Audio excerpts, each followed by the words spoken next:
Good afternoon, Grill fam.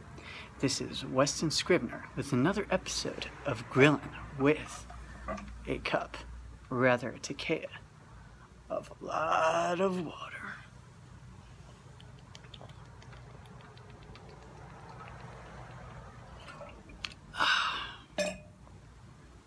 Delicious. So, let's see what we got grilling today. We have not one, not two, not three, not four, and not even five, but 6 delicious pork chops. These 4 on the right. Yes, it's hot to the touch. These 4 are seasoned with Jezebel, and these 2 are seasoned with Bad Byron's butt rub. Take a look. Oh yeah. Oh. The phantasmagorical juices are flowing. And I flipped them for, I think, the second to last time, but I'm going to flip them just once more. And I'm wondering, how's your day going? So far, my day's going okay. I'd love to know in the comments, for sure, if you got the time. And as always, if you like what you see, please leave a like and subscribe. For topics. Once upon a time, around 2014, I started reading this book called Radical Restoration, a call for a pure and simple Christianity, by Mr. F. LaGard Smith, who by profession is a lawyer, and he is one of the more outside-of-the-box thinkers from the Restoration Movement affiliated Churches of Christ, which is a religious matrix within which I was raised. So, without further ado, I'd like to read you this one section from page 142, and this is in a chapter where he's talking about the first century church's habit of agape feasts, which was the context within which communion, the Eucharist, or Lord's Supper, or however you'd like to put it, was first practiced. So essentially, he's making the case that within this grander banquet, you have the Lord's Supper, and they were indistinguishable from each other. But over time, we've come to have a different tradition of kind of just having little cups of grape juice and, little wafers or crackers or things like that.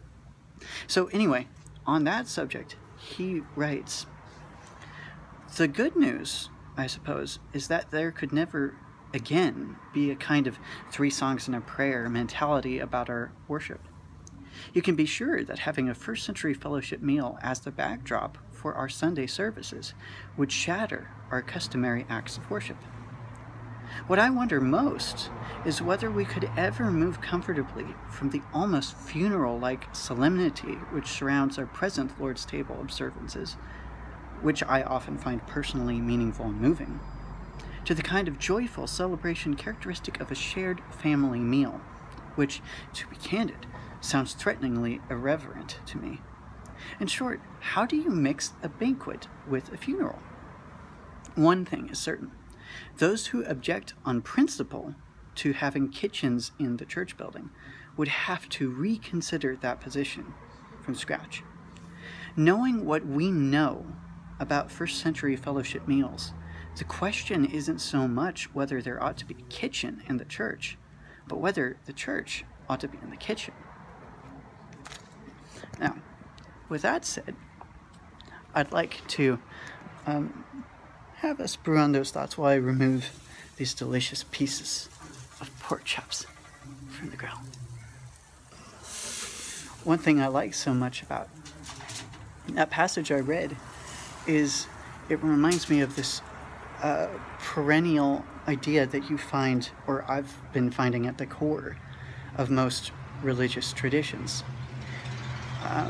especially within my own, which is Christianity. And the idea basically is, for example, that worship isn't just a song or a prayer or something you clock in and clock out of on a Sunday morning or evening or Wednesday evening. Worship is 24/7. It doesn't stop. It keeps going. At the core, that's what prayer, for example, is what's supposed to be.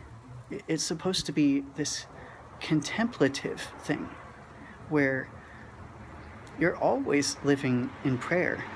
Prayer becomes indistinguishable from work, and work from play, and play from worship. And it's supposed to kind of be like that metaphor of the vine being hard to tell apart from the branches, and so on and so forth. And it goes along with other ideas like, for example, there's this Zen quote I find every once in a while online. It's essentially that, going to the point I was actually just saying, work is prayer.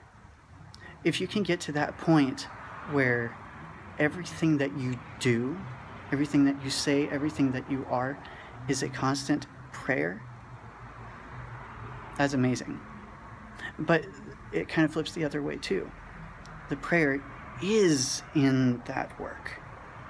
So I guess what I'd encourage, apart from getting into lots of heady theological things, is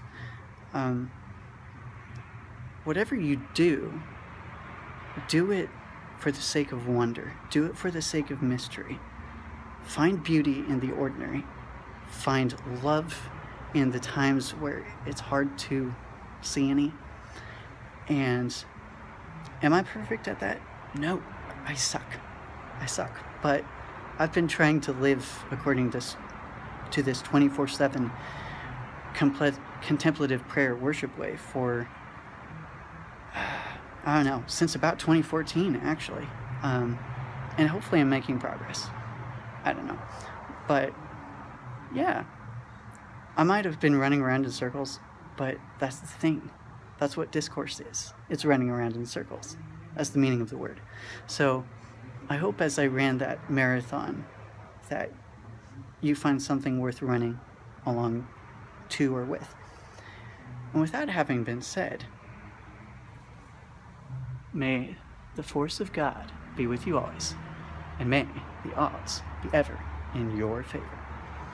Your friendly Christian Dudas priest, signing out for today. Love you.